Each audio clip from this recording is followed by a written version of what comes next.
Cantique prochainement, numéro 83,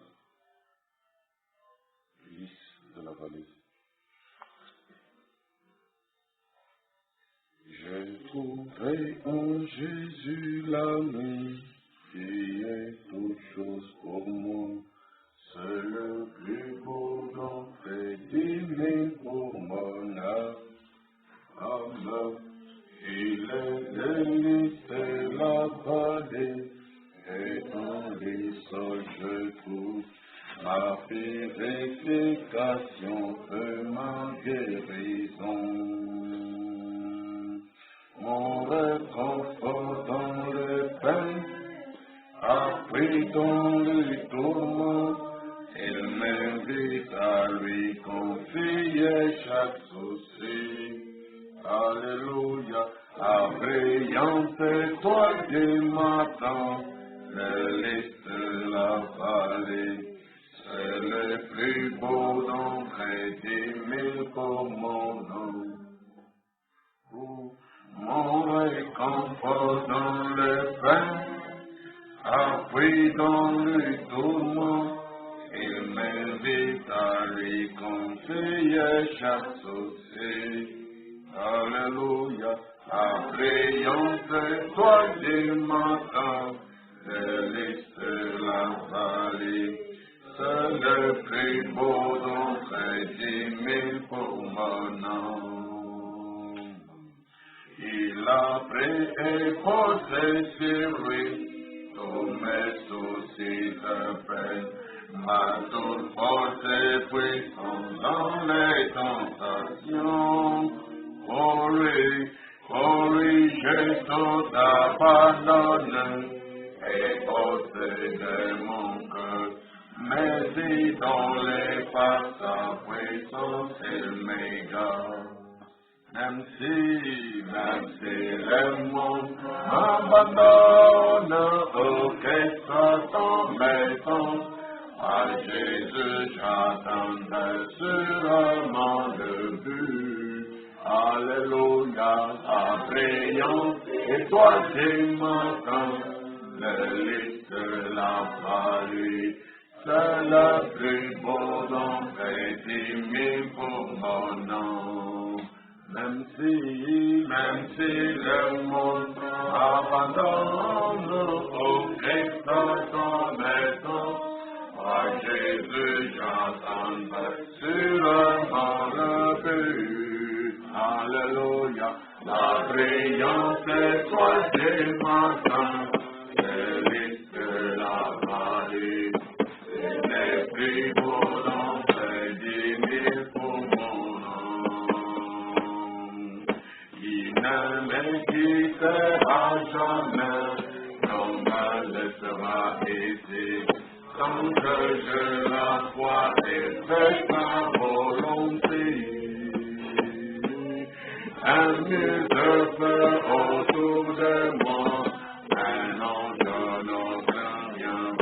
On a ma femme et nourrit récemment.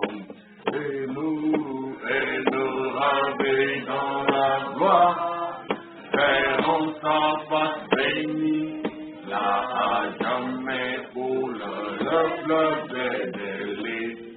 Alléluia, la brillante étoile du matin, le lys de la vallée, c'est le plus beau d'entre 10 000 pour mon âme. Et nous ravir dans la gloire, verrons sa face bénie, là jamais pour le fleuve des délices. Alléluia, la brillante étoile du matin, le lys de la vallée, c'est le plus beau d'entre 10 000 pour mon âme. Même si le monde m'abandonne, ou que Satan m'étend, à Jésus j'attendrai sûrement le but. Alléluia, la brillante étoile du matin, le lys de la vallée, c'est le plus beau d'entre 10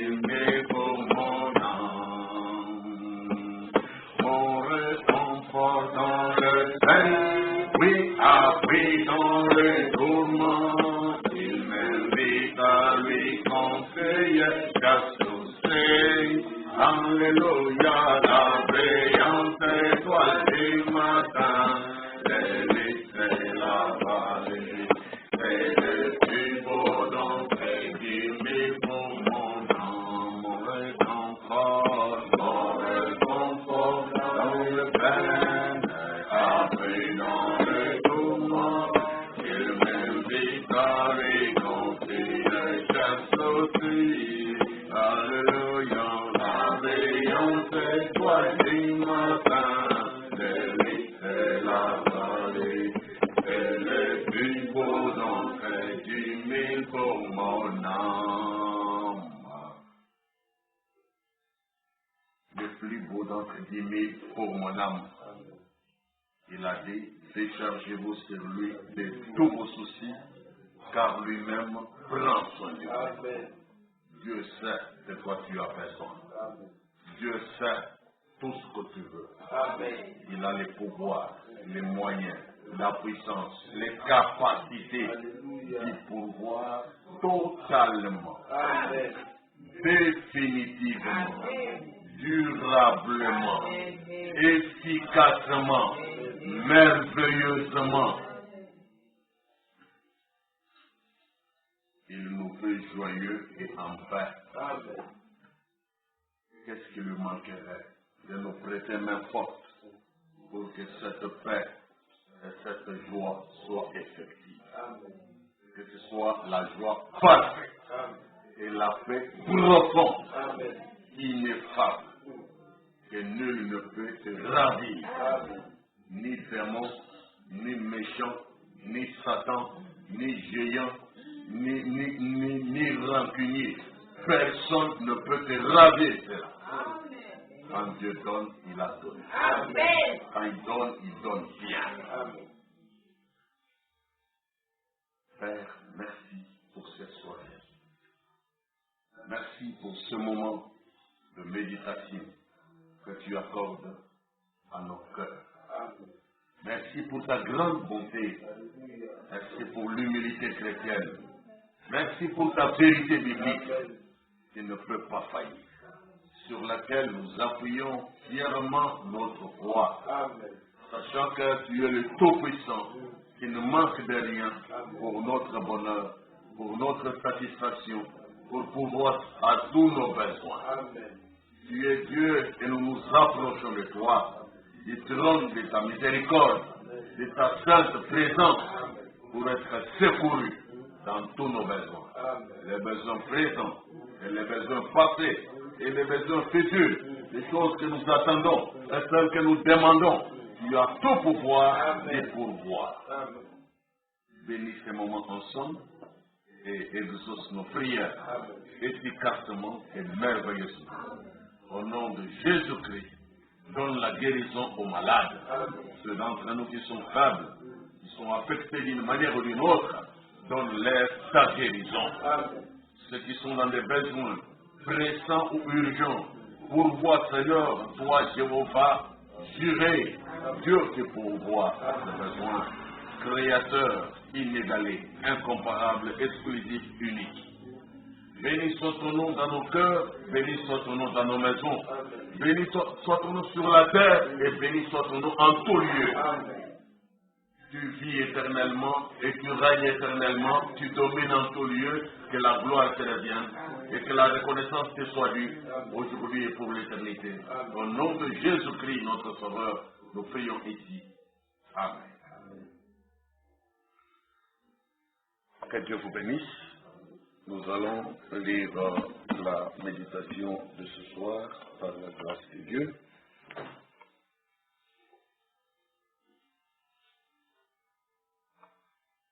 Dans le livre d'Éphésiens chapitre 4, nous prenons le verset 7 à 10. Éphésiens chapitre 4, verset 7 à 10.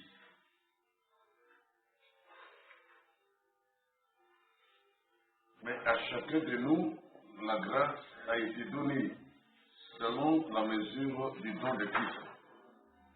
C'est pourquoi il est écrit, étant monté dans les hauteurs, il a amené des captifs et il a fait des dons aux hommes. Or, que signifie il est monté, sinon qu'il est aussi descendu dans les régions inférieures de la terre? Celui qui est descendu, c'est le même qui est monté au-dessus de tous les cieux, afin de remplir toutes choses. Nous prenons aussi dans l'Ancien Testament, Exode chapitre 19, le verset 20 à 25.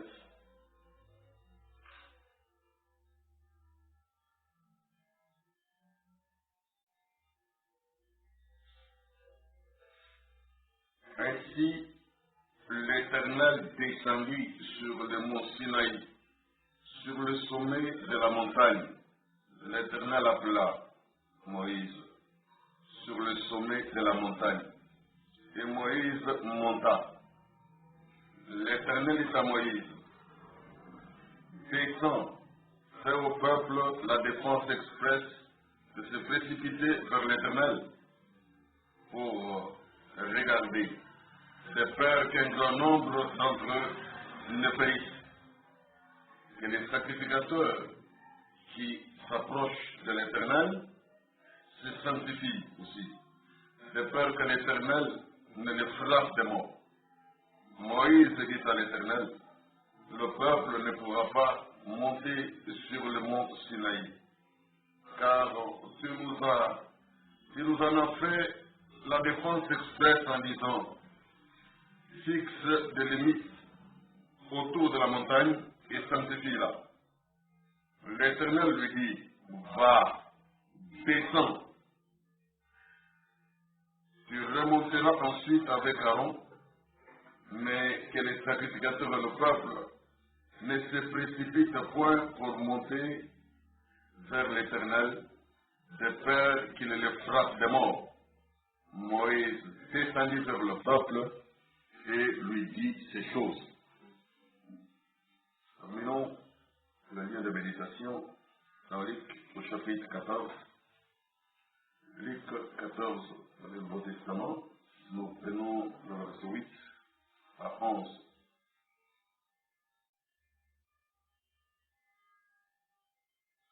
Lorsque tu seras invité par quelqu'un à des noces, ne te mets pas à la première place, de peur qu'il n'y ait parmi les invités une personne plus éminente que toi, et que celui qui vous a invité, l'un et l'autre, ne vienne te dire, cède de la place à cette personne.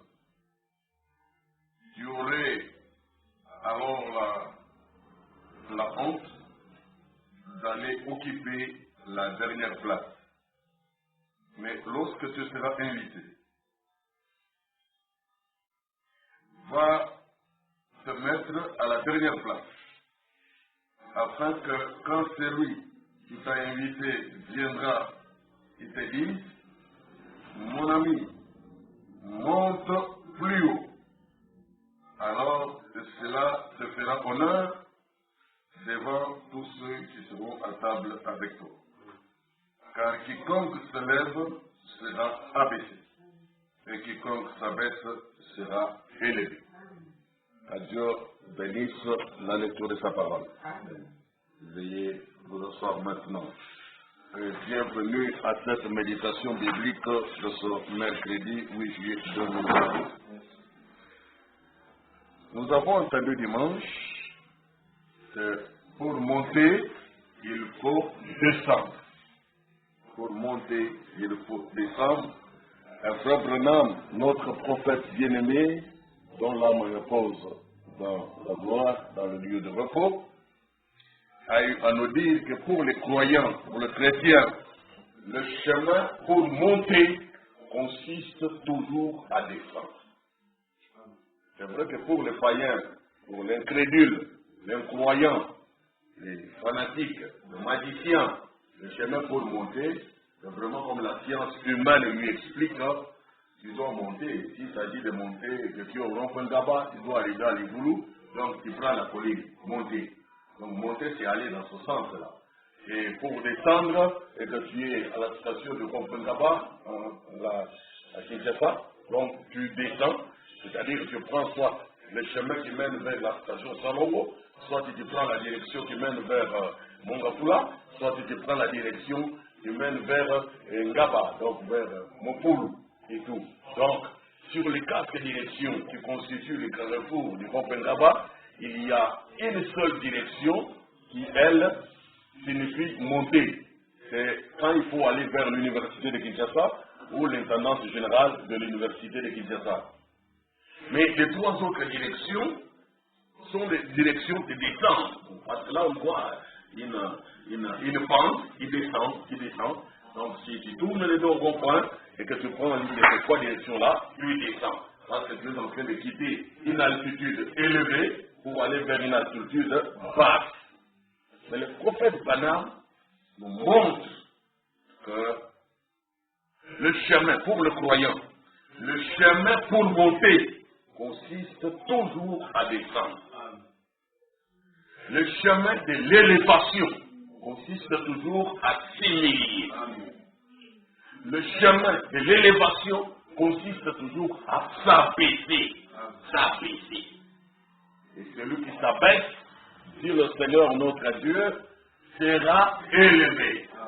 Mais celui qui s'élève, dit le Seigneur notre Dieu, sera abaissé.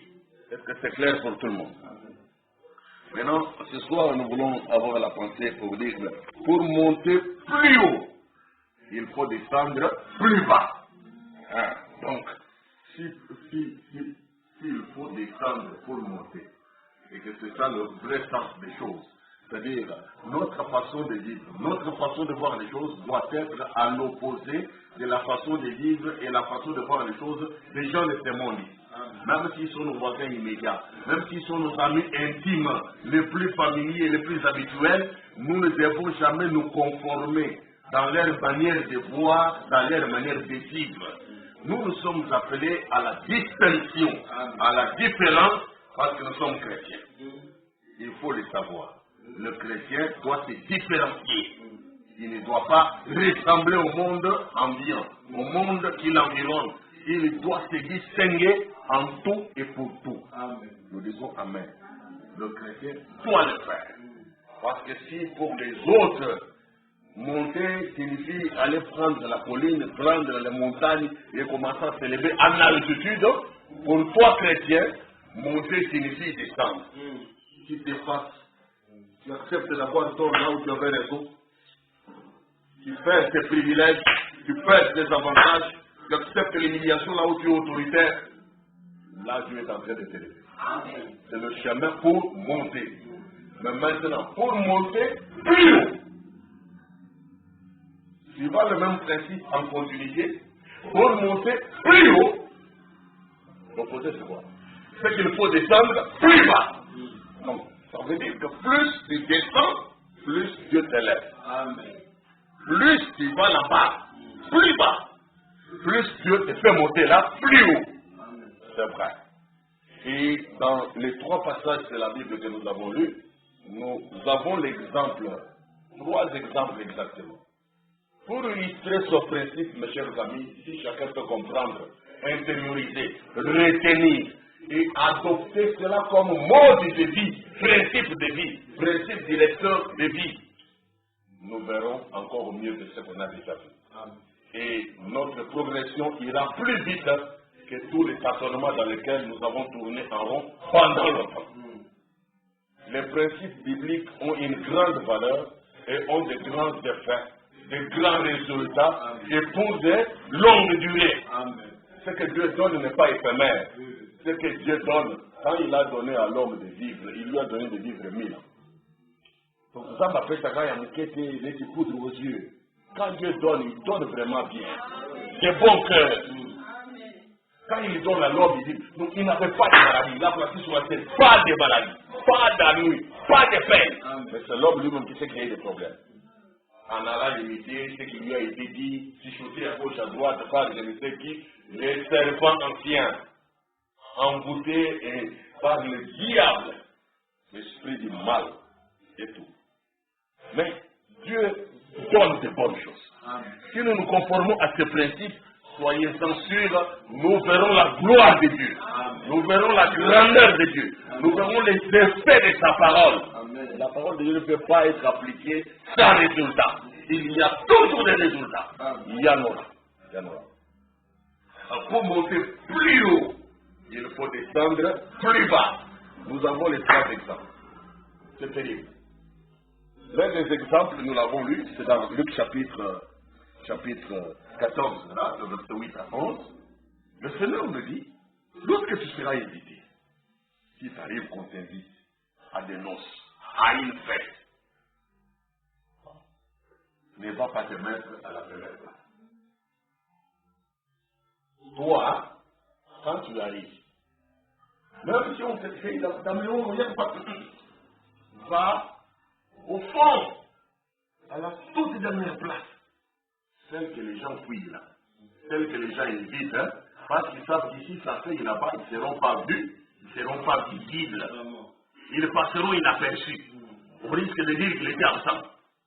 Va t'asseoir à une telle place où personne ne pourra faire cas de toi. Efface-toi dans la salle. Ne fais pas le brillant, ne fais pas le visible, ne fais pas l'éclatant. Va au fond. Assis-toi là-bas, au fond. Alors, pourquoi? Si tu viens t'asseoir à la première place comme ceci, tu es là à la première place. Et qu'il arrive que celui qui vous a invité, une fois qu'il est arrivé là, il vous regarde. Il dit, oh non, mais il y a une personne plus éminente que toi. Il se trouve à cet endroit une personne plus éminente, un peu plus importante, plus élevée en dignité, plus considérable que toi. Mon cher ami, c'est vrai que tout ce que vous êtes invités, mais cette place d'honneur ici est réservée à cet autre qui vient d'arriver. S'il vous plaît, veuillez vous lever, allez vous asseoir là-bas derrière, laissez la place à telle autorité qui vient d'arriver. Lui, quand même, c'est notre autorité à nous tous, et nous lui devons tous plus de respect. Le Seigneur dit, tu auras la honte de te lever. Regarde, les pieds peuvent peser peut-être 5 kilos. C'est comme quelqu'un qui a marché avec ses chaussures en cuir dans l'eau. Et on lui demande de venir de courir. Pendant que ça passe sur nos sociétés polies, moi, il faut dire la carte. Problème. Miséricorde. Tout ça, parce que tu es allé, au nom de ton propre honneur, par ta propre appréciation, par ton choix personnel, tu es allé choisir une place de devant. Une place plus exposée pour être plus en vie. Comme ça, quand tu vas danser, tout le monde nous saura, ah, c'est tout là, voilà vraiment, Bukaki le colo. Vanité des vanités. Quand tu vas dans des noces, dans des fêtes comme ça, choisis la dernière place. Maintenant, lorsque l'invitateur arrive, l'organisateur de fête, il cherche.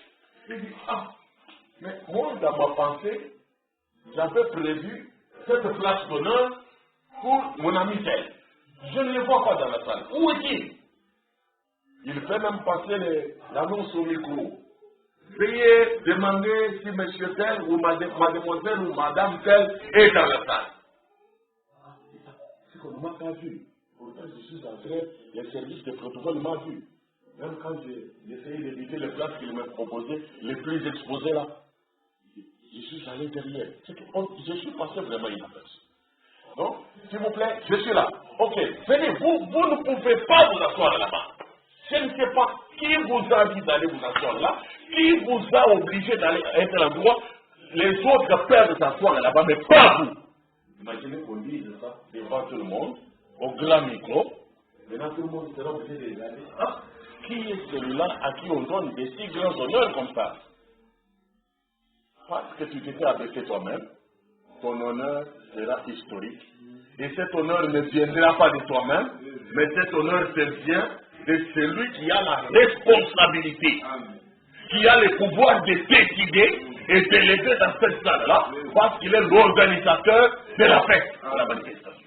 C'est-à-dire, quand lui te lève comme ça, sache que plus personne ne peut t'humilier, plus personne ne peut te ridiculiser, plus personne ne peut te déplacer. Il faut que l'honneur nous vienne du responsable. Que l'honneur nous vienne du titulaire de tous les pouvoirs. Et notre Dieu, il est le titulaire de tous les pouvoirs. Alléluia. Sachons-le. Quand l'honneur se vient de Dieu et l'élévation se vient de Dieu, c'est quelque chose d'exceptionnel. Amen. Dans le Psaume 121, je crois, c'est David qui a dit, je lève mes yeux vers les montagnes pour me demander d'où me viendra le secours. J'ai tourné les yeux partout. Là où on voit des positions élevées, on voit les gens élevés, les gens considérés, les gens élevés en dignité, les éminences et les éminences grises, les grandes sommités. Mais le secours ne peut pas me venir de partout là. Le secours doit me venir, moi, de l'Éternel des armées qui a fait les cieux et la terre. Amen. Tu l'appelleras et il te révélera. Mais disons Amen. Amen.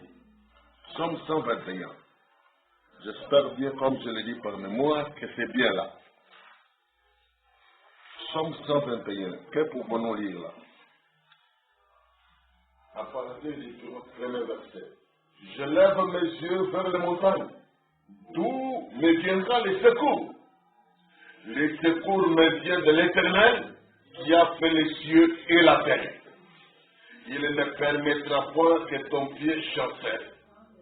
Celui qui te garde ne sommeillera point. Voici, il ne sommeille ni ne dort, celui qui garde Israël. L'Éternel est celui qui te garde. L'Éternel est ton ombre à ta droite. Pendant le jour, le soleil ne te frappera point, ni la lune pendant la nuit. L'Éternel te gardera de tout mal. Il gardera ton âme. L'Éternel gardera ton départ et ton arrivée, dès maintenant et à jamais. Oh, quelle bénédiction! C'est des paroles qui font tressaillir le cœur.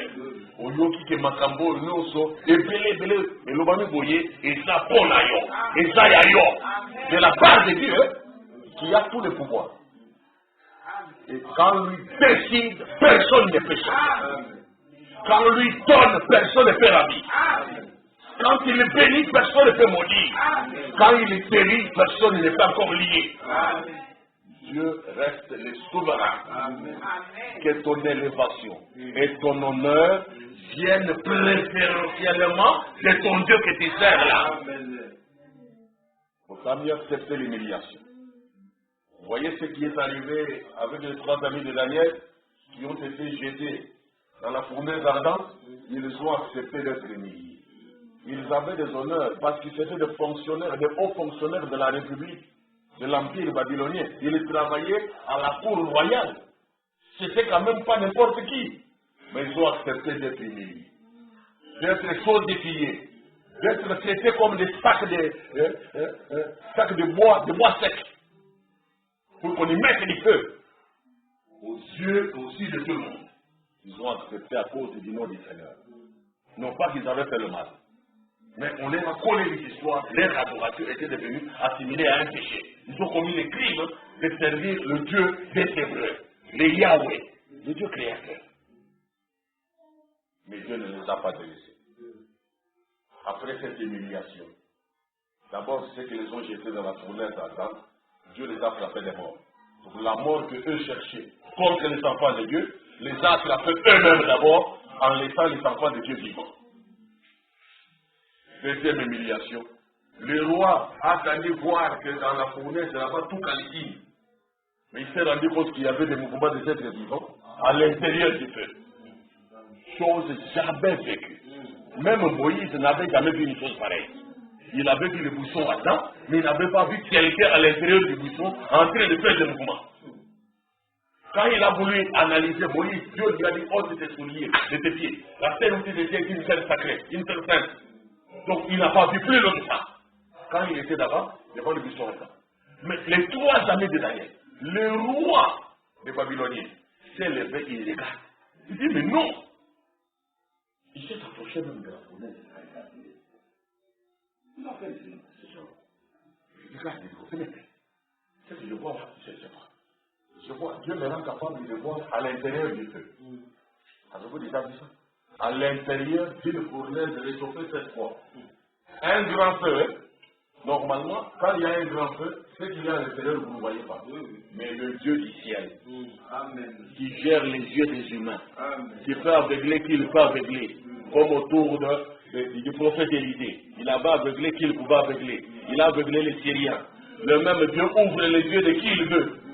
Il a permis que le roi voie ce que tout le monde ne voyait pas. C'est-à-dire quoi? Pendant que tous les humains, dans leur folie de fête, ils avaient déjà décrété libre, repose à paix.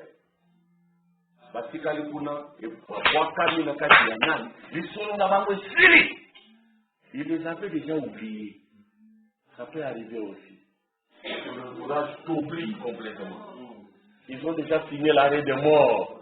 On va dire, mais toi, cette Dieu est un homme fini. Il y a eu ici, les solos fini dans le fini. Mais Dieu n'avait pas encore dit son dernier. C'est Dieu de qui tous nous dépendons. Amen. S'il fallait qu'il nous laisse seulement au sort des méchants cœurs qui nous entourent ici, je pense que les méchants domineraient le plus longtemps possible sur la terre. Mais il y a un Dieu qui met les clés. Il détruit les projets des méchants. Il confond les méchants et les humilie, afin que ceux qu'ils ont voulu voir humiliés ne subissent l'humiliation. Dieu, il est celui qui change les choses, change les circonstances. Et il a permis que les rois en personne voient les mouvements qu'il y avait à l'intérieur d'un grand feu. Et il s'est approché même pour être sûr que ce qu'il voit ici, ce n'est pas une religion. Il s'est dit maté. Partout là-bas, on ne va pas la cacher. Il est venu tout proche là. Mais là-bas aussi, peur d'être brûlé. Il a pris des distances, il regarde, il dit ah! Et il les a appelés par les noms pour vérifier. Shadrach, Meshach, il dit Shadrach, oui, oh. Meshach, oui, oh, qu'est-ce que c'est? Abednego, oui. Ils sont vivants. Il ajoute serviteur du Dieu vivant. Amen. Nous, nous servons de Dieu mort. Je me rends compte ici que je suis obligé de changer mon témoignage. Le roi a subi un choc dans son cœur. Il y a ton Dieu qui peut toucher le cœur. Il peut secouer le cœur des gens. Dieu est capable de le faire ça. Il détient tous les pouvoirs. Il peut faire tout et ça. Il a secoué. Et le roi a dit, serviteur du Dieu vivant. N'êtes-vous pas mort? Ils ont répondu, comme un cœur, non. Alléluia. Donc que Dieu nous soit délivré. Alléluia. Donc c'est dit, maintenant là, il a fait, il dit, Père, dit. Toi tu tires la conclusion, on va bondir ça dans la main. N'est-ce pas que c'est bon? On va bondir ça dans la main, na yo te. Dans la yo, ballon na kayete. Amen. Et ça bon. Et continue à faire bon mot. Zambe na yo, bakolonga na yete. Asa ba yo yo ndeni. Ba manifester les autres. Ba montrer ma finga. Ba montrer ma critique. Ba montrer ma mauvais sort. Ba continuer ma ndako banganga. Tout ce qu'ils peuvent faire ne change rien à ce que Dieu fait pour toi. Zambe na yo, balonga na yete. Zambe na ngai, balonga na yete. Amen. Amen. Les gens semblent ne pas courir vite, hein? Ah, tout lié. Tout lié. Vous courez trop vite pour rien. Attendez, laissez le temps au temps. Vous allez voir le retournement des situations. Vous verrez le Dieu qui change vos cris de joie en cris amers, de douleur et d'amertume. On ne se moque pas de Dieu. Amen.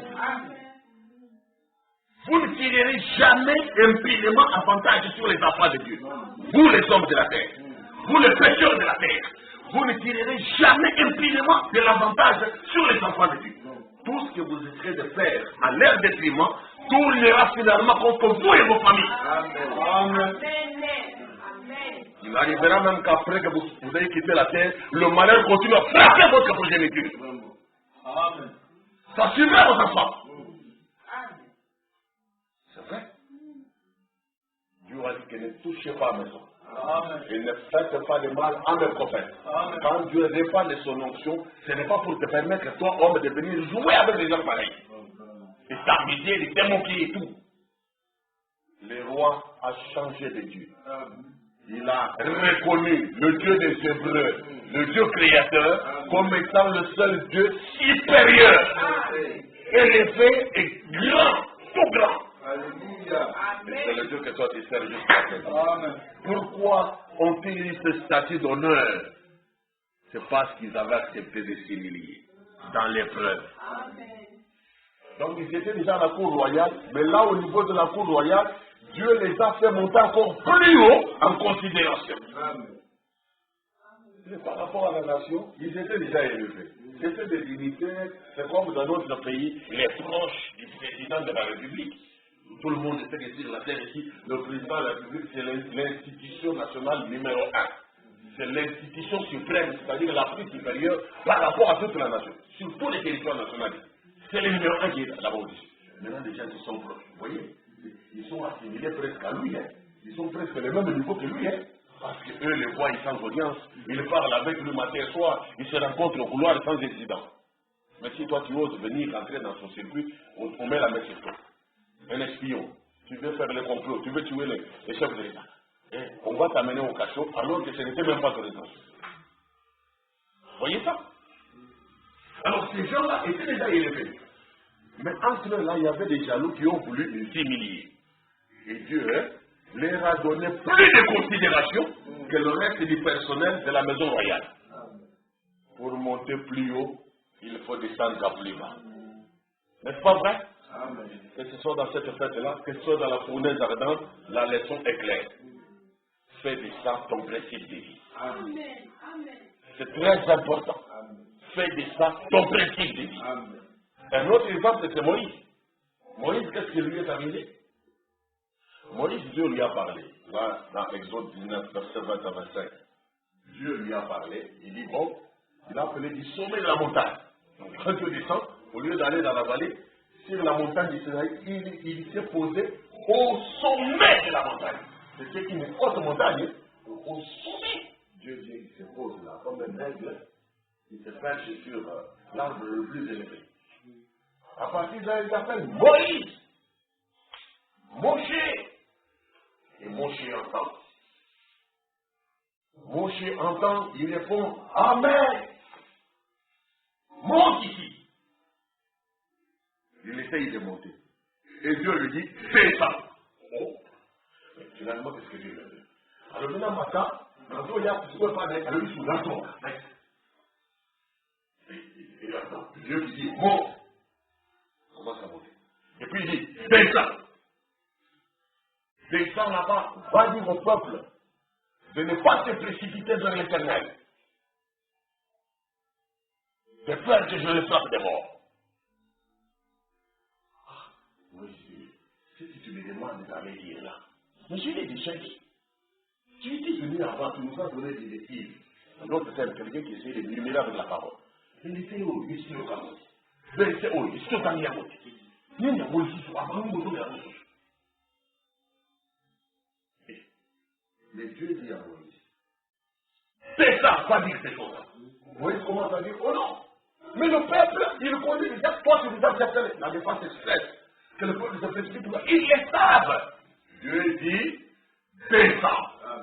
Va leur dire ces choses-là, et tu pourras ensuite remonter avec ton frère Aaron. Moïse était seul, il n'avait pas de compagnie. Quand Dieu lui a demandé de monter, il était seul. Et la parole de Dieu nous dit que deux valent mieux qu'un.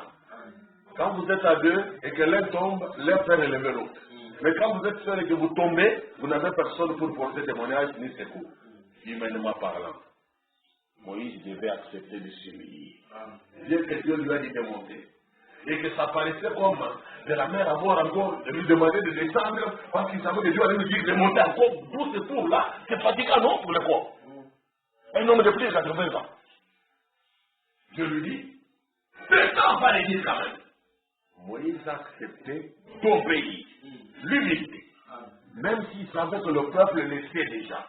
Mais comme Dieu m'a demandé d'aller le répéter, je descends pour dire ce qu'il m'a dit de dire. L'humilité précède de la gloire. Et quand Moïse est descendu effectivement, comme Dieu lui avait dit, tu pourras remonter. Mais quand tu vas remonter cette fois-là, ce sera avec Aaron. Mais attention, là où Dieu lui avait demandé de descendre, la position qu'il occupait n'était pas la position finale. Parce qu'entre lui et le sommet de la montagne, il y avait encore quelques distances. Dieu lui a fait l'amener en bas. Il lui a demandé de remonter. Mais quand Moïse est remonté, d'abord il n'est pas remonté seul, il est remonté accompagné. Donc c'est-à-dire si un malaise sanitaire ou un problème pouvait lui arriver, il y avait un témoin qui pouvait amener les nouvelles en famille, auprès du peuple. Dieu soit béni. Et ça ne s'est pas arrêté là. Il y a eu également une progression vers la présence de Dieu jusque dans la colonne de feu. Amen. Il est allé entrer jusque dans la colonne de feu et de nuée qui était au sommet de la montagne. Amen. Il a fallu qu'il descende d'abord jusqu'au bas de la montagne, plus bas, avant de remonter et atteindre le sommet. Quand il était au milieu là-bas, il était déjà monté, mais Dieu dit non, descends d'abord. Songa, quitta, comme un sommet, au plus bas niveau, à la vallée. Là, à partir de là, tu remontes. Mais quand il est remonté, c'est jusqu'au sommet. Est-ce que c'est pas merveilleux? Pour monter plus haut, il faut descendre plus bas. Dieu en train d'enseigner Moïse. Et quand Moïse a accepté de descendre plus bas, et quand il est remonté, les révélations qui lui ont été communiquées de la part de Dieu étaient plus excellentes, plus fraîches, plus abondantes que les premières directives. Quand Dieu lui a parlé la première fois, il lui a dit juste un court message, allez transmettre au peuple. Mais quand Moïse remonte, il a fait le sommet, là il redescend avec les 10 commandements. Amen. Parole de l'alliance qui n'engage pas que Moïse, qui n'engage pas qu'un moment historique d'une visitation sur la montagne, mais qui engage l'histoire de tout le peuple de Dieu avec son Dieu. Amen. Donc, des révélations plus abondantes, plus fraîches, nouvelles de la part de Dieu. Dieu a appelé les 10 commandements. Et Moïse était au sommet de la montagne, à l'intérieur de la colonne de nuée. Nous devons accepter de descendre à plus bas. Quand Dieu nous les demande, faisons-les sans regret, faisons-les sans murmure, faisons-les sans nous achoper. Ne nous ennuyons pas, ne grimaçons pas. Si c'est le chemin que Dieu trace, vas-y. Descends quand même. Oh, mais si je suis quand même déjà, va encore plus bas. Mais je suis quand même, mais continue. Mieux tu atteins le bas fond, mieux tu pourras espérer atteindre le grand sommet. Amen. Béni soit le Seigneur. Il fait se faire que Dieu t'amène dans un milieu de travail, il te donne une fonction, tu commandes. Hein? Mais il peut aussi t'amener à zéro, à être un chômeur. Ou voire même un travailleur mis en prison par son ancien employeur. Si c'est ça le chemin, hein, qui veut dire aller plus bas, accepte le murmure. Ne dis pas, oh non, va là-bas. Parce que quand tu vas ressortir, appuyé sur Dieu, tu atteindras des niveaux plus élevés que ceux que tu avais avant. Est-ce que tu y crois? Amen. Joseph dans sa famille, c'est quelqu'un qui avait des songes. Et par rapport à ces songes-là, il était déjà des niveaux supérieurs. Parce que ses frères n'avaient pas ces capacités-là. Mais Joseph de la Bible. Ils étaient devenus jaloux de lui. Parce que Dieu lui montrait des choses.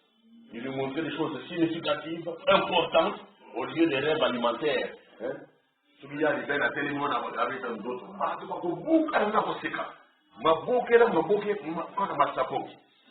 Donc, celui-là, si vous voulez, avec une autre. Qu'est-ce que ça là, souvent, comme il dit. Mais si Joseph se lève, comment ça? Il se dit quoi? Oh, ça c'est bien profond. Mais pourquoi seulement lui et tout? Il avait déjà un niveau supérieur. N'est-ce pas vrai? Là, dans sa famille. Mais qu'est-ce que ces membres de famille ont fait? Par jalousie, ils ont décidé de le tuer. L'un d'eux, qui était l'aîné de la famille, Robin, l'a défendu en les mettant dans une citerne.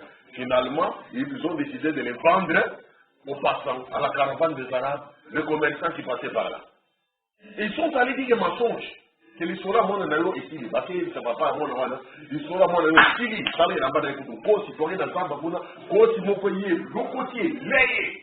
Donc c'est dans le colis, quand on le côté, ils sont les ici là, ici. Et on a fait croire ça à Jacob, son père. Jacob s'est appris. Un prophète, hein, Dieu permet aussi que nous soyons trompés.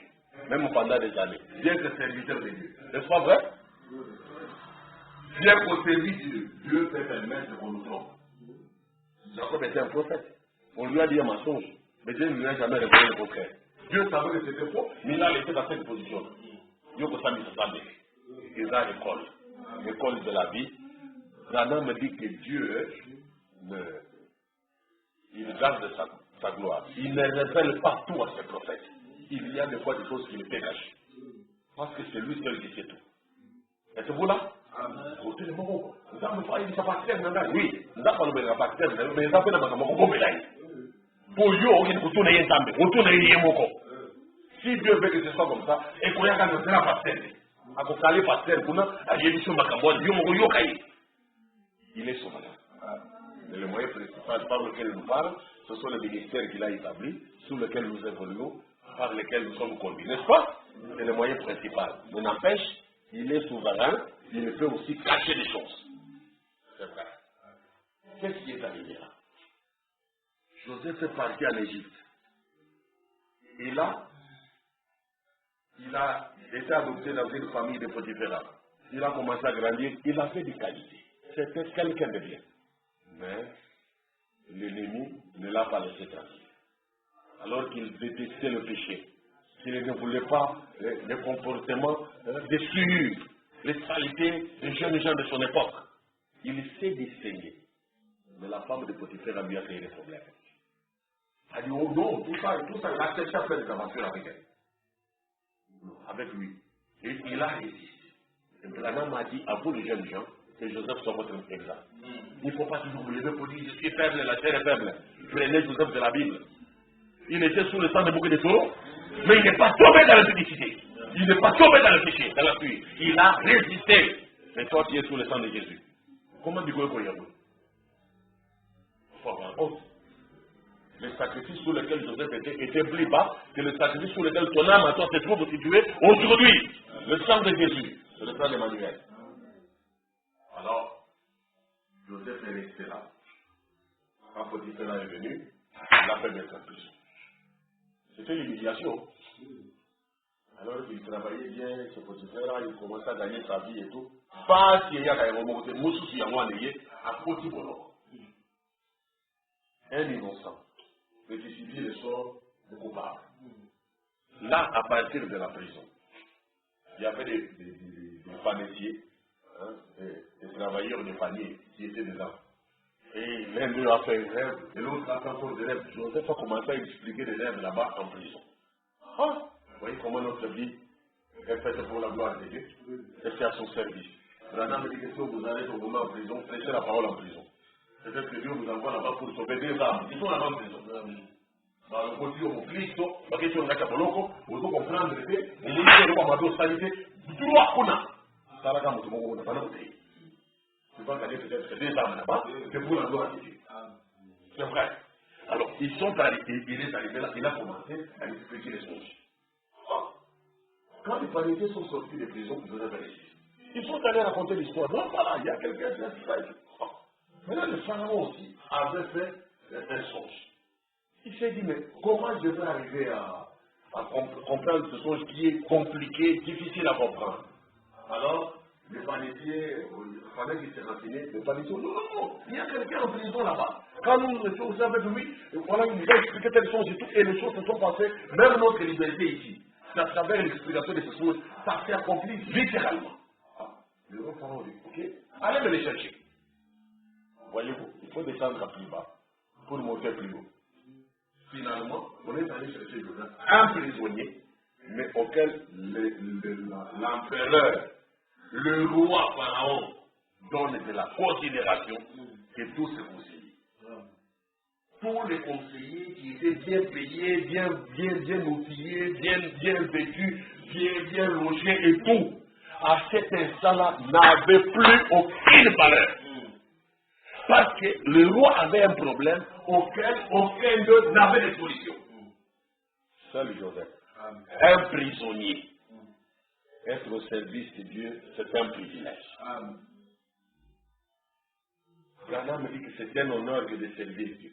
Quand vous servez Dieu, il y a de l'honneur à ça. Ne vous fatiguez jamais. Alors, on a récupéré Joseph. Joseph est parti là. Il arrive à la cour royale. La première fois de sa vie. Hein. Mais quelle considération vous lui a donné? Un soldat. Le colonel, l'adjudant. Il se regarde de lui. Un prisonnier. C'est lui qui était fouetté. À qui on donnait de la nourriture dans une boîte de tomates. Mais il est maintenant sous les honneurs des militaires parce que le roi a cherché cette personne-là. Les honneurs.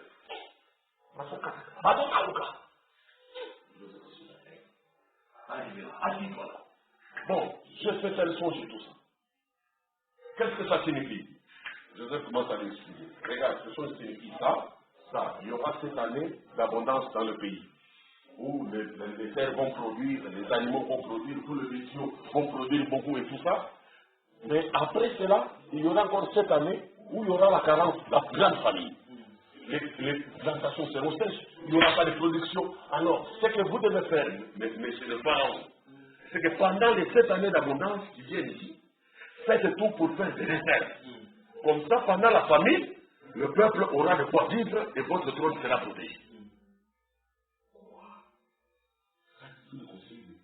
Personne n'a pu me dire ça. Bon, comme toi tu as la vision, je vais te nommer toi-même là. Amen. Immédiatement, je te nomme gouverneur général de toute l'Égypte. Amen. Vous réalisez? De la prison au trône. Vraiment. D'un commandé au commanditaire, au commandant. Non pas en rêve, mais en réalité. Amen. Dieu sait les vérités. Quand ton temps sonne, hein, rien ne va t'arriver. Rien ne peut bloquer le plan de Dieu pour ta vie. Le roi a signé la nomination. C'est un sénat monumental. Joseph est nommé gouverneur général de l'Égypte. Et tous les gars, les colonels, les généraux, les colonels, les lieutenants-colonels et tout, les chefs de police, la sécurité intérieure, à vos ordres. La Bible dit que quand Joseph passait, une trompette retentissait et tous les genoux fléchissaient. Quand Joseph passait, prisonnier, il sort de prison sans escale, directement, poste de commandement. Parce qu'il avait la vision de tout. Dans sa vie, saisit la vision de la parole. Amen. Garde la vision de la parole. Amen. Même si certaines choses semblent traîner, même si certaines réponses semblent tarder, conserve la vision de la parole. Amen. Garde les choses, vois les choses comme la parole veut que tu vois ça. Un jour, la cloche sonnera. C'est le temps de Dieu pour l'accomplissement. Alors les espérances longtemps gardées au frigo vont se réchauffer. Des grandes choses vont s'accomplir. Les changements vont s'opérer. Dieu reste Dieu. Amen. Alléluia. Amen. C'est vraiment merveilleux. Joseph est resté là. Il a commencé à accomplir son mandat sans reproche. Sans reproche. Jusqu'au bout. Et depuis que Dieu l'a élevé comme ça, ce n'était pas pour des petites minutes, pour quelques semaines. Dieu a protégé sa fonction jusqu'à la fin de sa vie. Amen. Il est demeuré cela jusqu'à sa mort. Amen. Quand Dieu donne, il donne de bons cœurs. Amen. Mais pour atteindre ça, il fallait que Joseph accepte de descendre plus bas. Il ne pouvait pas, il ne devait pas maudire ses frères. Bon, bon, il faut que ça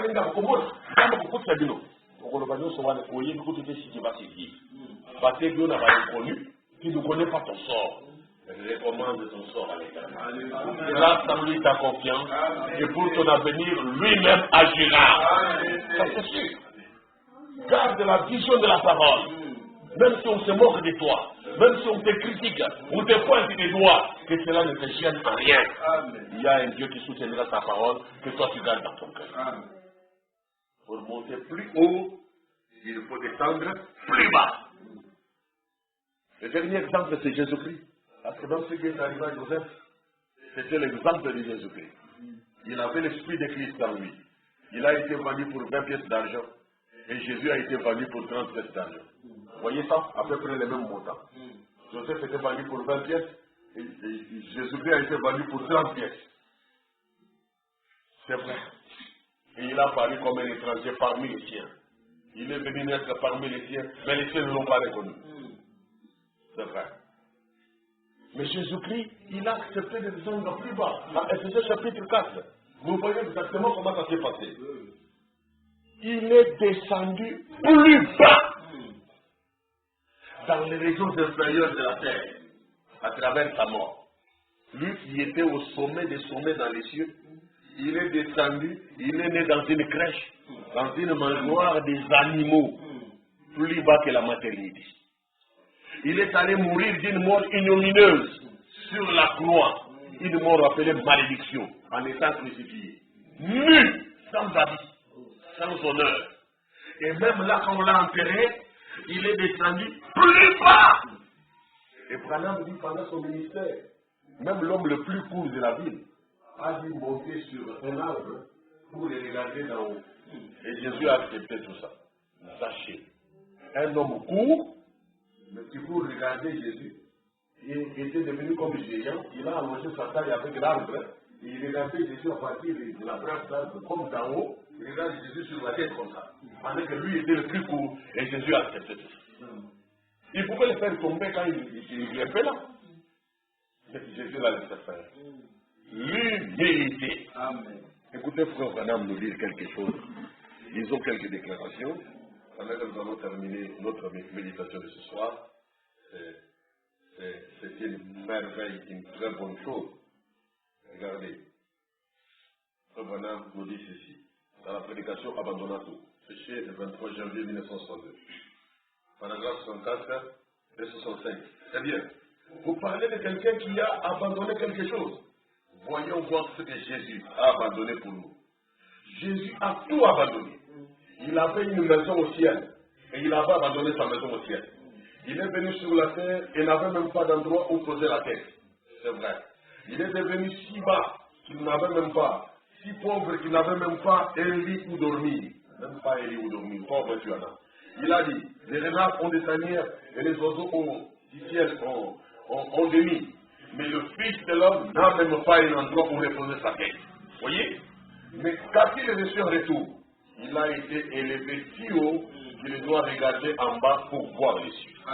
Après sa mort, sa résurrection et son retour au ciel, Philippiens 2, versets 5 à 11, Jésus-Christ est monté plus haut.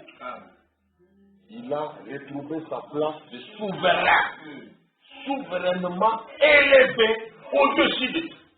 Et Ephésiens 4, c'est la même chose.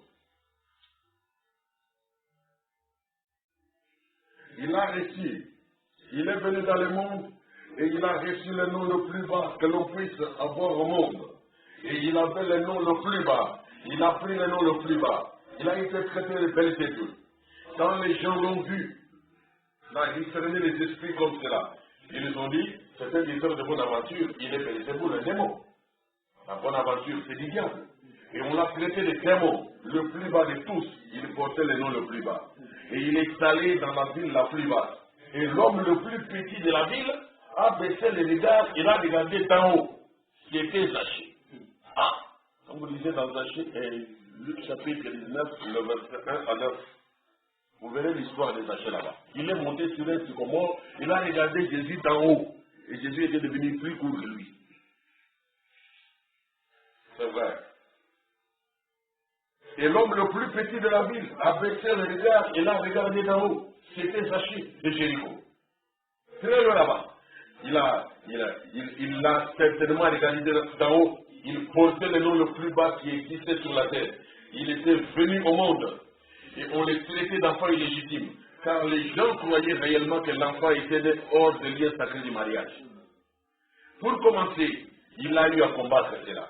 Ensuite, il a été traité de Belzébuth, le nom plus bas que l'on puisse avoir. Il a abandonné sa demeure céleste et il est venu pour porter cela. Mais Dieu lui a donné Un nom qui est au-dessus de tout nom que l'on peut nommer au ciel et de tout nom que l'on peut nommer sur la terre. En sorte que toute famille au ciel et sur la terre est appelée au nom du Seigneur Jésus. Alléluia. C'est cela. Il a abandonné et il a été récompensé. Pour monter plus haut, il faut descendre plus bas. C'est vrai. Il a certainement été, c'est vrai. Voyez-vous que c'est clair? Dans Philippiens 2, là, comme j'ai dit, le verset 5 à 11, ayez en vous les sentiments qui étaient en Jésus-Christ, lequel exista en forme de Dieu, mais n'a pas regardé son égalité avec Dieu comme une proie arrachée, comme un sujet de gloire, de vantardise. Mais il s'est humilié lui-même. Il a accepté de prendre la forme d'un serviteur. Et il a paru comme un homme ordinaire. Et c'est cela qui achoppe ceux qui ne sont pas capables de voir en lui le Dieu suprême. C'est parce qu'il s'est fait tellement ordinaire, au point de parler comme un homme ordinaire, et de vivre comme un homme ordinaire, un pauvre, le fils de Dieu, le fils de l'homme, le fils de David, le fils d'Abraham. Tous ces titres humains-là, c'est ce qui aveugle. Mais c'était de l'humilité. De la simplification. La Bible dit pourtant qu'il existait en forme de Dieu. Mais il s'est dépouillé. Il est venu paraître comme un homme ordinaire.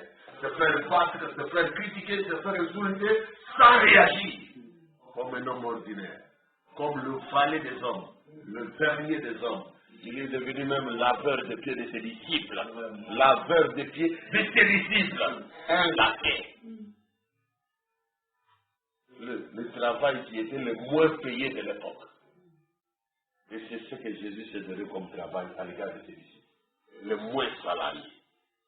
Il a gagné. Il pouvait recevoir le plus petit des salaires. Et quand il a lavé les disciples, les pieds, il ne s'est même pas fait payer. Travail bénévole. Tout ça, parce qu'il avait des leçons d'humilité à nous donner. Il avait le bon exemple divin à nous laisser. Et tu as raison d'imiter Jésus-Christ. Faites comme lui. Béni soit le nom. Il s'est abaissé jusqu'à la mort, même la mort de la croix, dit pour le Philippiens. C'est pourquoi Dieu aussi l'a souverainement élevé. Il lui a donné le nom qui est au-dessus de tout nom. Afin que dans les cieux et sur la terre, tout genou fléchissent devant le nom de Jésus-Christ. Et toute langue confesse que Jésus-Christ est Seigneur à la gloire de Dieu le Père. C'est merveilleux. Que toute langue témoigne de cela. Dieu, il lui a donné ce privilège, cette récompense par son humilité. Très important. Dans les questions-réponses de les Hébreux, deuxième partie, tenue le mercredi 2 octobre 1957, question 61. Pensez-vous que où se trouvait l'Esprit de Dieu pendant les 3 jours où son corps se trouvait dans le tombeau? C'est la question qu'un frère a posée au prophète Branham. Où se trouvait l'Esprit de Dieu pendant les 3 jours où le corps de Jésus-Christ se trouvait dans le tombeau? Réponse. Je prends le paragraphe 426 jusqu'au paragraphe 430.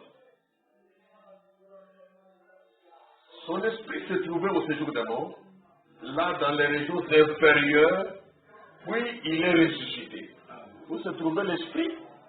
Son esprit se trouvait au séjour des morts, là dans les régions inférieures, puis il est ressuscité.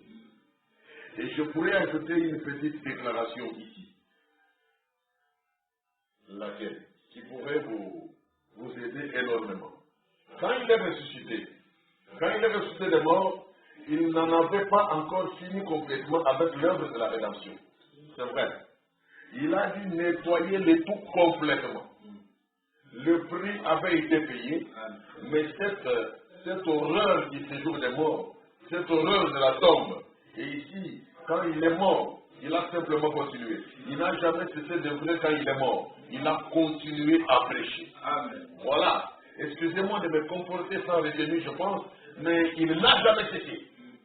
Vous ne cesserez jamais d'exister, vous aussi. Amen. Votre corps pourrait se reposer un instant, mais Dieu le ressuscitera. Alléluia. Il a promis de le faire. Amen. Mais vous ne pouvez pas périr, pas plus que Dieu ne peut périr. Amen. C'est vrai. Regardez.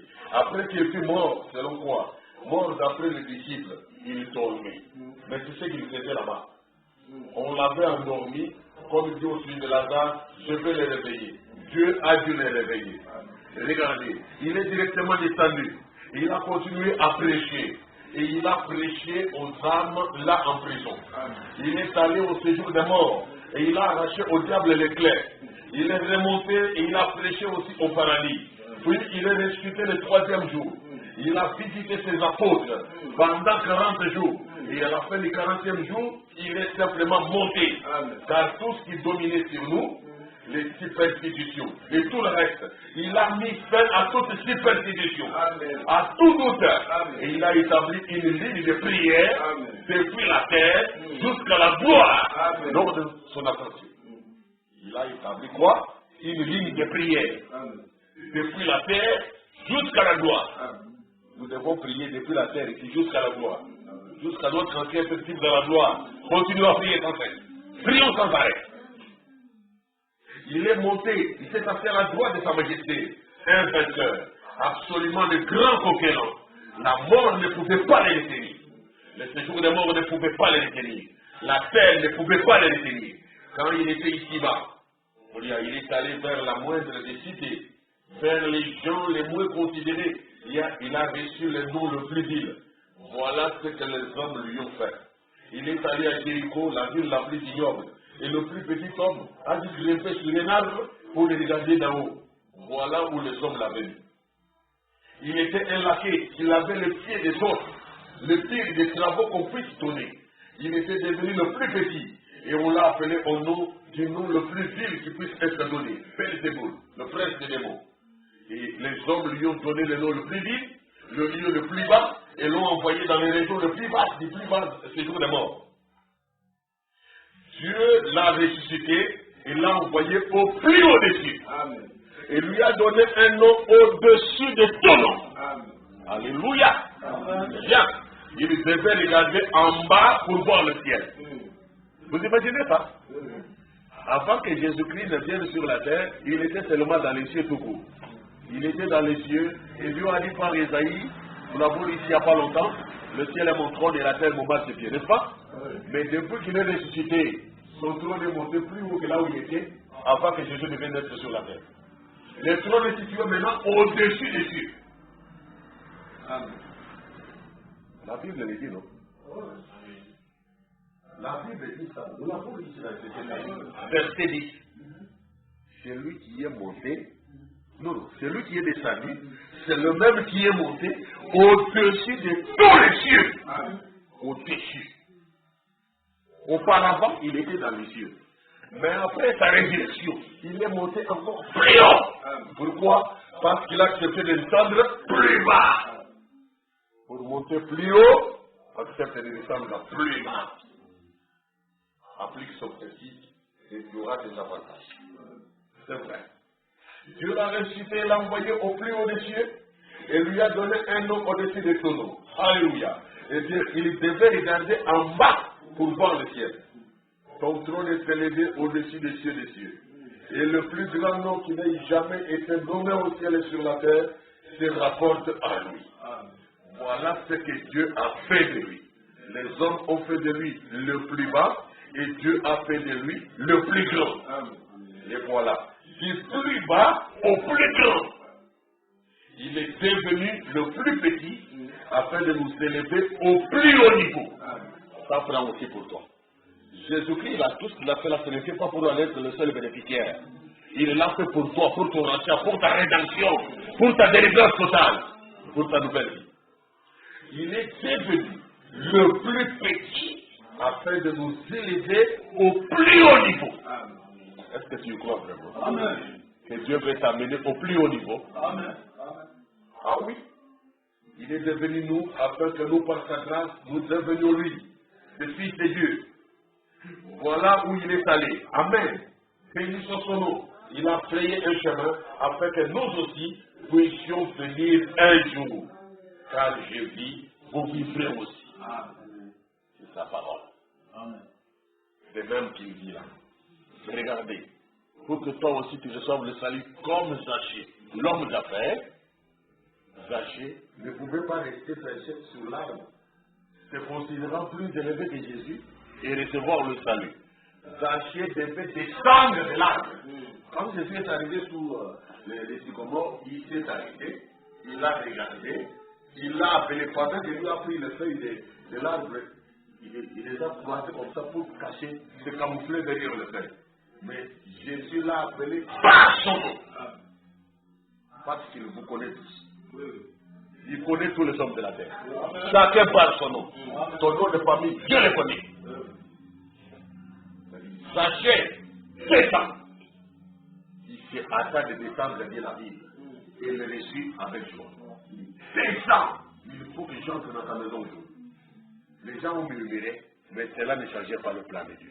Les gens commencent à parler, c'est pour le faire de faux. Attends, vous dites, un grand bonheur, il y a toujours autour de cette forme, et tout. Jésus l'a honoré. Jésus lui a dit, je dois entrer dans ta maison.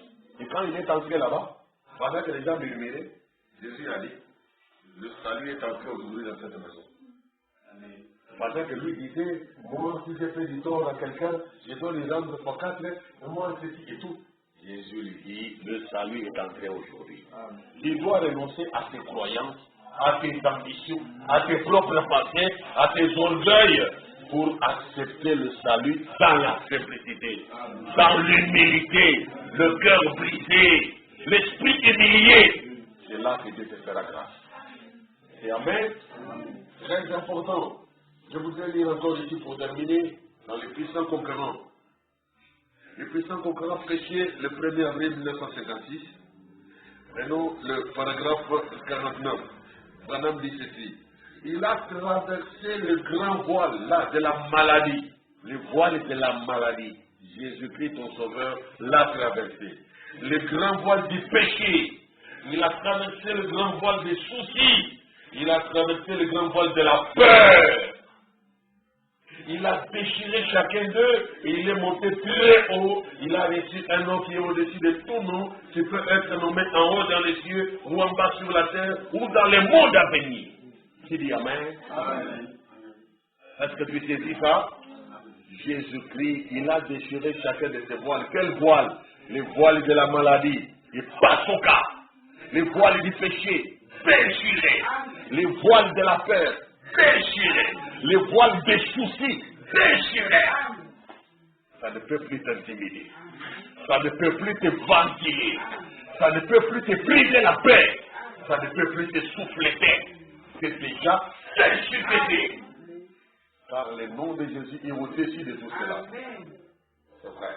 Dieu a pris ce bien-aimé qui s'était tellement abaissé qu'il n'avait même pas d'endroit où naître, ni d'endroit où mourir. Dieu l'a élevé en haut. Il lui a donné une couronne de gloire là, et un nom au-dessus de tout nom. Il est assis aujourd'hui, le puissant conquérant, depuis qu'il a déchiré chaque voile en deux.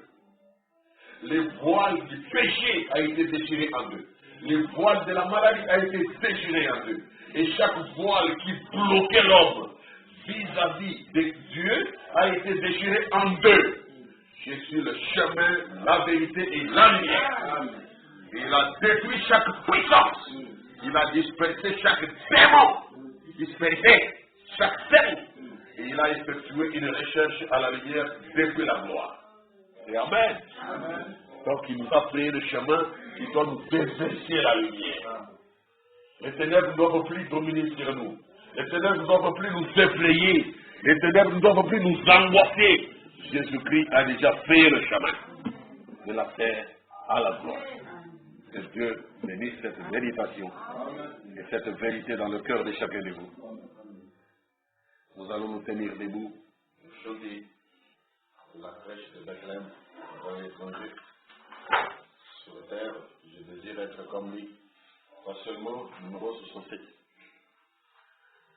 C'est la fraîcheur que l'enfant l'étranger sur ta jeunesse avec conduit.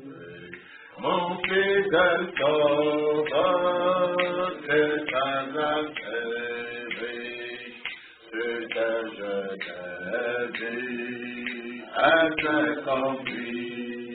Oh, être comme Jésus, être comme Jésus sur ta jeunesse,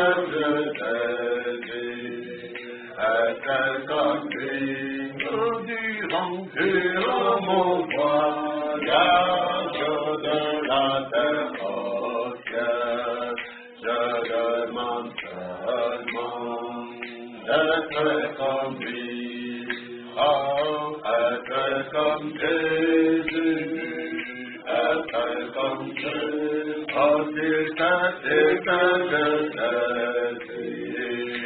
être comme lui. Oh, durant mon voyage de la terre entière, je demande seulement d'être comme lui. Être comme Jésus, être comme Jésus sur terre.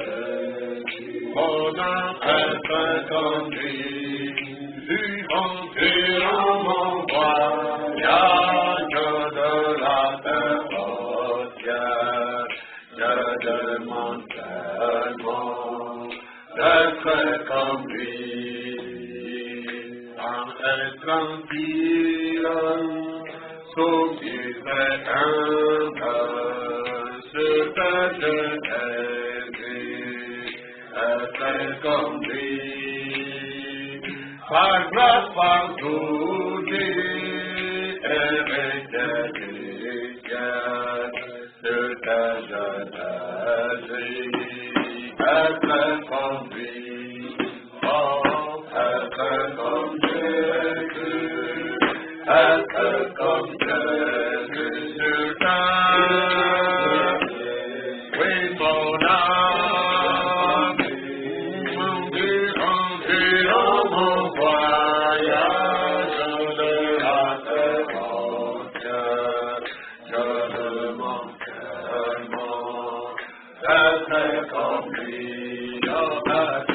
Être comme Jésus, être comme Jésus sur terre. Mon âme, durant mon voyage de la terre entière, je demande seulement être comme lui. Oui, être comme Jésus, être comme Jésus, oh sur terre, oh mon frère, être comme lui, durant mon voyage, terre entière, je demande seulement d'être comme lui, être comme Jésus, être comme Jésus sur terre, oh Église, être comme lui, durant mon voyage de la terre entière, je demande seulement être comme lui. Prions chacun d'entre nous, au nom du Seigneur Jésus-Christ.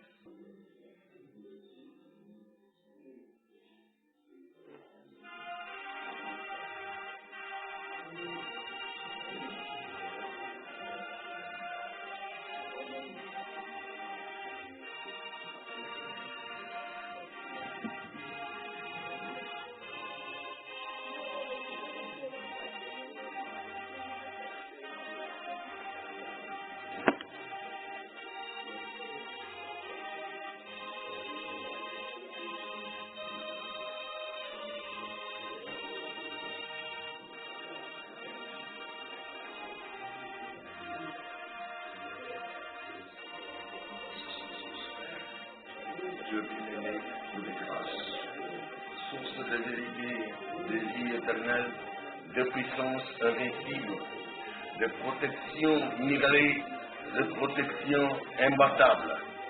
Merci ce soir de ce que tu nous accordes, ce grand privilège, de nous incliner devant toi, de nous abaisser devant ta grandeur, d'invoquer ton nom Jésus-Christ, qui est le nom le plus élevé que tout nom qui puisse être nommé dans les ciels, sur la terre, sous la terre, sous les mers, car tout genou doit fléchir devant ce grand nom, ce nom souverain, ce nom supérieur, qui est celui de notre Dieu rédempteur, notre Dieu sauveur, grand sauveur, notre secours véritable, source d'élévation.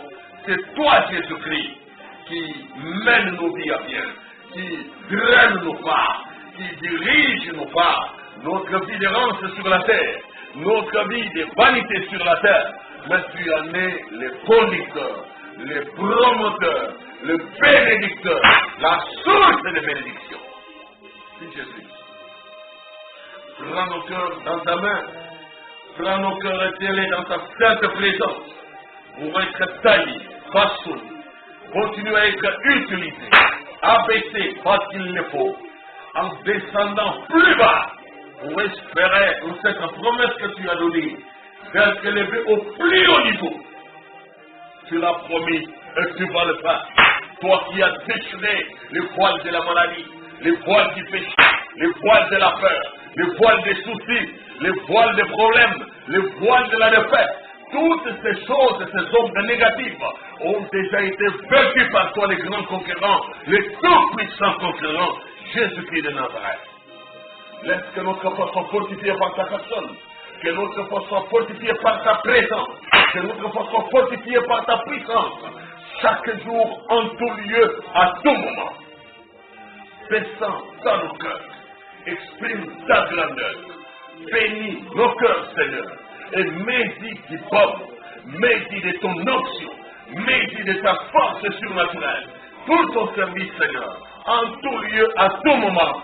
Nous avons besoin de ton onction de service, de la puissance des services divins, de la puissance du travail, pour travailler efficacement, travailler à merveille, travailler à la perfection, améliorer et nous améliorer, nous pas faire et nous devons le faire.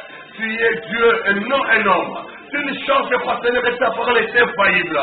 Maintiens dans nos cœurs la vision de la parole, la vision des choses telles que Dieu en a, la vision céleste, comme Paul avait dit, je n'ai pas été désobéissant à la vision céleste.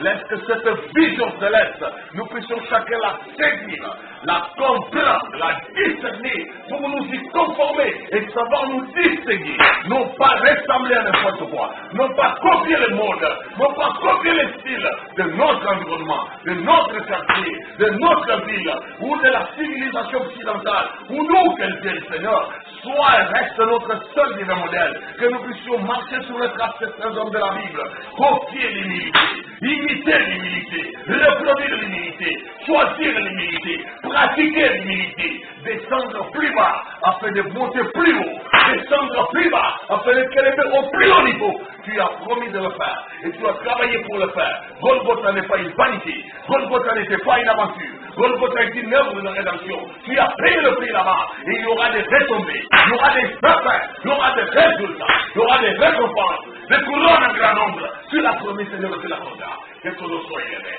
que ton nom soit béni, Seigneur, et savoir que ce que toi tu as commencé comme travail, tu vas l'achever. Tu ne sais pas arrêter de travailler. Tu n'as jamais cessé de faire. Tu nous as pris, nous aussi, nous ne cesserons pas d'exister. Nous allons continuer d'exister, même dans l'au-delà. Faisant quelque chose pour toi. Attaché au Seigneur de vivant. Faisant quelque chose pour le Seigneur. Attaché aux valeurs de la parole. Faisant quelque chose pour le Seigneur de vivant. Attaché aux valeurs de la parole. Qu'il en soit ici chaque jour, à tout moment, Seigneur. Au nom de Jésus-Christ, je te bénis. Reste avec nous.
c'est dur, c'est blanc, c'est blanc.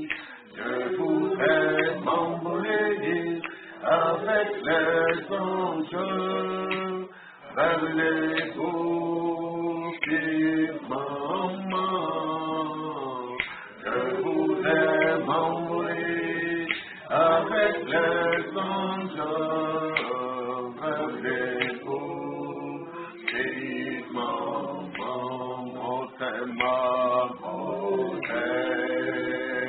None thy faith no colamu la yapeme eto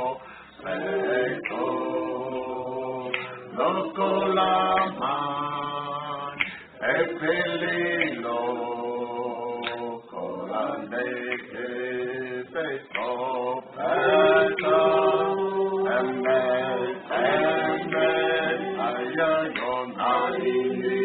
Okumba, Okola Banja, Inona Nikolo, Onali, Okumba, Okola Banja, Inona Nikolo,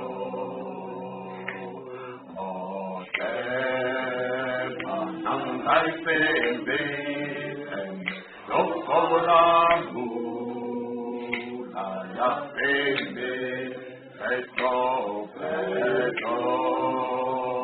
no colaman, epililo, colameke, peto,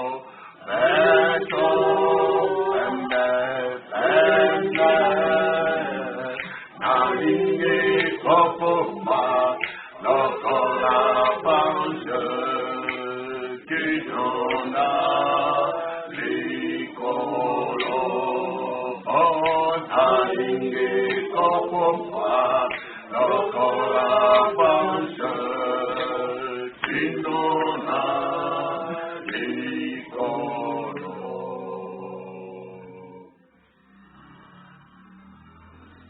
Dieu Tout-Puissant, notre Père Céleste, nous te disons grand merci ce soir pour tes bienfaits.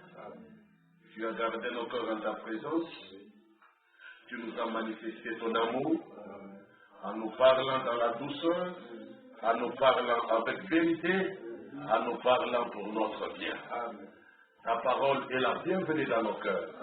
Nous la recevons avec joie, nous la recevons avec reconnaissance et nous la gardons avec sincérité pour conserver la vision de la parole, voir les choses comme Dieu les voit. Et un jour, toi, tu béniras. Un jour, toi, tu changeras les cours des choses. Les événements vont se retourner, comme ça a été le cas pour Jésus-Christ, comme ça a été le cas pour Joseph, comme ça a été le cas pour les 3 amis de Daniel, Shadrach, Meshach et Abednego.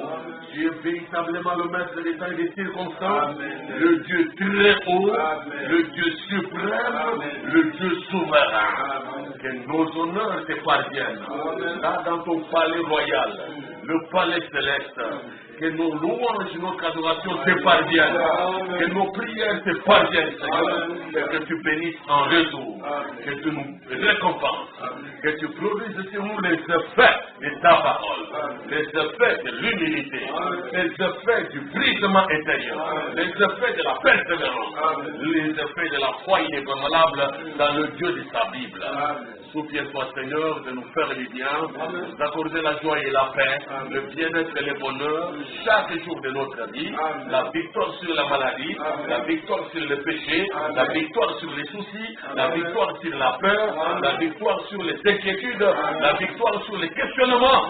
Toutes ces choses que tu as fait à Golgotha, nous puissions les faire côté chacun.